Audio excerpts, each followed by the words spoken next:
है पलक शर्मा और आज जन्माष्टमी के फेस्टिवल पे मैं आप सब लोगों को खूब खूब ढेर सारी बधाई देती हूँ। और सिंस आज भगवान कृष्ण जी का दिन है तो मैंने सोचा क्यों ना उनकी लाइफ से जो लेसन्स मैंने लिए, जो उनकी टीचिंग्स मैं अपनी लाइफ में अपने फाइनेंशियल डिसीजंस लेने में अडेप्ट कर रही हूँ वो आप लोगों के साथ शेयर करूँ।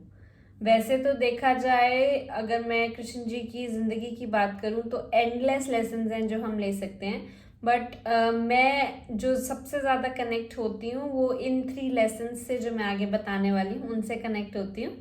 तो शुरू करते हैं। सबसे पहला लेसन जो जिससे मैं फील करती हूँ कि यस मैं इसको इम्प्लीमेंट कर सकती हूँ अपनी लाइफ के अंदर, तो वो ये लेसन है कि बिल्कुल मैटर नहीं करता है कि आप कहाँ पैदा हुए या आपकी क्या सर्कमस्टांसेस थे जिसके अंदर आप ग्रो किए। क्या मैटर करता है कि आपके पास उस समय क्या रिसोर्सेज थे और उन रिसोर्सेज का आपने कैसे बेस्ट यूटिलाइजेशन किया। तो अगर मैं कृष्ण जी की बात करूं तो वो जेल में पैदा हुए थे। उसके बाद उन्होंने अपने लाइफ की मैक्सिमम टाइम एक गांव में व्यतीत कर दिया। 16 ईयर्स तक उनको एजुकेशन भी नहीं मिल पाई थी बिकॉज उनके पेरेंट्स उनको दूर नहीं करना चाह रहे थे अपने आप से, बिकॉज काफ़ी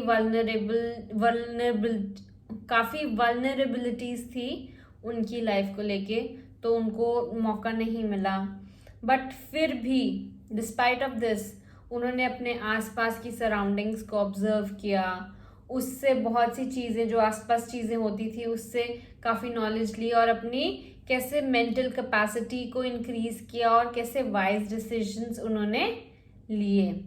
तो अगर मैं उसको अपनी लाइफ से जोड़ना चाहूँ, ये मैटर नहीं करता है कि आप फाइनेंस बैकग्राउंड से हैं या नहीं हैं, आपने कुछ स्टॉक्स के अंदर स्पेशलाइजेशन की है या नहीं की है, बट अभी आप क्या कर सकते हैं at present you have many videos जिसको देख के आप नॉलेज गेन कर सकते हैं स्टॉक मार्केट को लेके।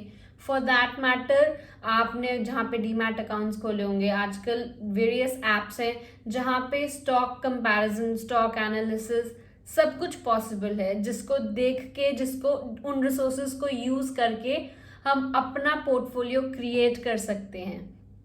तो क्यों ना करें rather than just sitting and thinking कि मेरा तो ये बैकग्राउंड ही नहीं है, मैं तो ये कर ही नहीं सकता, मैं ये अफोर्ड नहीं कर सकता।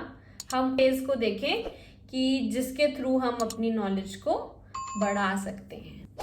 सेकंड जो लेसन मुझे लगता है कि बहुत वैल्यूएबल है in terms of making the financial decision is कि आपको जो भी करना है आपको उसके लिए स्ट्रैटेजी होना, उस चीज़ को अकम्प्लिश करने के लिए स्ट्रैटेजी होना बहुत ज़रूरी है। तो एग्जाम्पल मैं इस हिसाब से दे सकती हूँ, जो महाभारत की लड़ाई हुई उसके अंदर कृष्ण जी ने एक भी अपना वेपन नहीं उठाया, बट स्टिल उन्होंने इस हिसाब से हेल्प किया कि पांडव जीत गए इस वॉर को।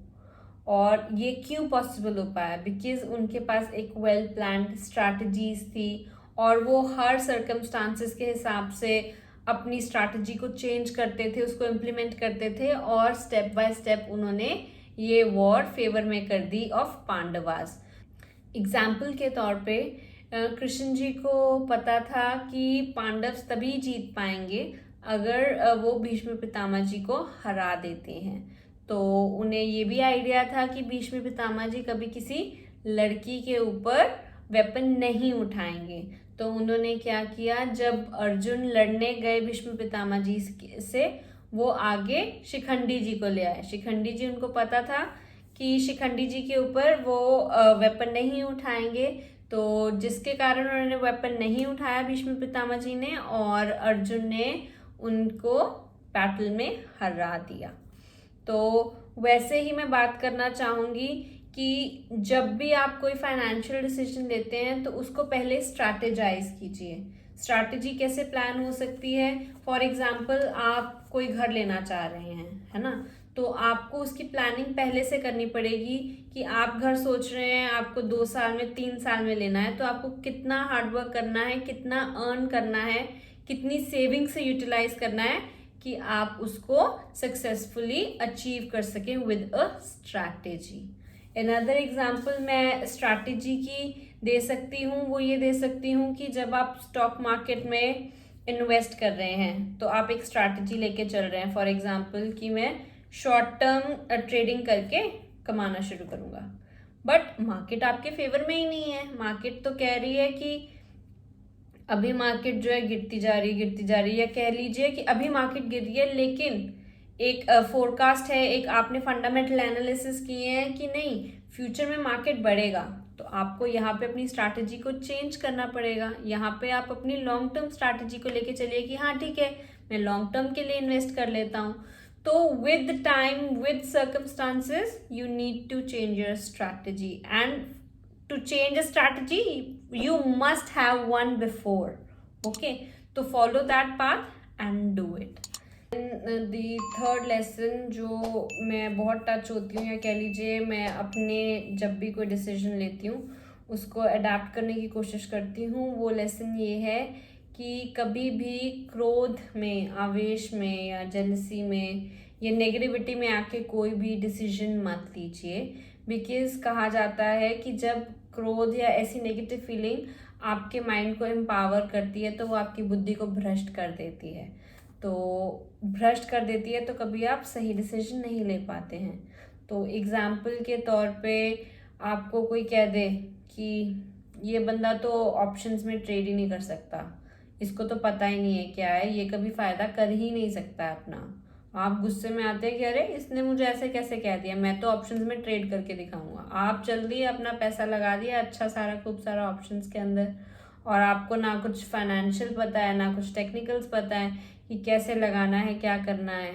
और ऑप्शंस में तो ऐसा रहता है कि अगर आप कोई भी गलत डिसीजन लेते हैं तो you can end up in making like losses. वो इतने बड़े लॉसेस हैं कि आप कह लीजिए जितना आपने 10-15 साल में कमाया होगा वो सब आप ऑप्शंस के अंदर गवा सकते हैं। तो आपने वो एक डिसीजन गुस्से में आके ले लिया कि हाँ मैं ऑप्शंस में ट्रेड करूंगा, डिसीजन गलत गया और लॉसेस खा लिए आपने, तो क्या फ़ायदा हुआ उसका। इससे अच्छा बैठते ठंडे दिमाग से सोचते, अगर आपको लगाने भी है, कोई फाइनेंशियल डिसीजन लेना भी है, तो पहले सोचो उसको कि उसके लगाने से क्या नेगेटिव इम्पैक्ट्स होंगे, क्या पॉजिटिव इम्पैक्ट्स होंगे। अगर आपको पॉजिटिव रिजल्ट्स चाहिए हैं तो क्या क्या करना पड़ेगा। ऐसे नहीं है कि बिल्कुल गुस्से में आके हाँ कर दिया हमने तो हो गया काम। ठंडे दिमाग से, शांत दिमाग से अपने डिसीजंस को लीजिए, और ना ही किसी की कंपेयर करके कि वो बंदा 1 साल में यहाँ पे पहुँच गया तो मुझे 6 महीने में वहाँ पहुँचना है, बिकॉज आई एम जेलस कि वो 1 ईयर में कैसे पहुँच गया।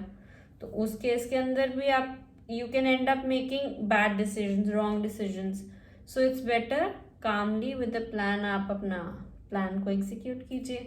सो this was all I try and implement in my life while I'm taking big decisions in my life. So अगर आपको मेरी वीडियो पसंद आई हो, आपको लगता है कि आप कुछ एक लेसन्स को अपनी लाइफ में अडाप्ट कर सकते हैं, तो प्लीज़ कमेंट सेक्शन में मेंशन कीजिएगा and press the like button. और अगर आप चाह रहे हैं कि मैं इस तरह की वीडियोस और लेके आऊँ तो please press the subscribe button. Thank you.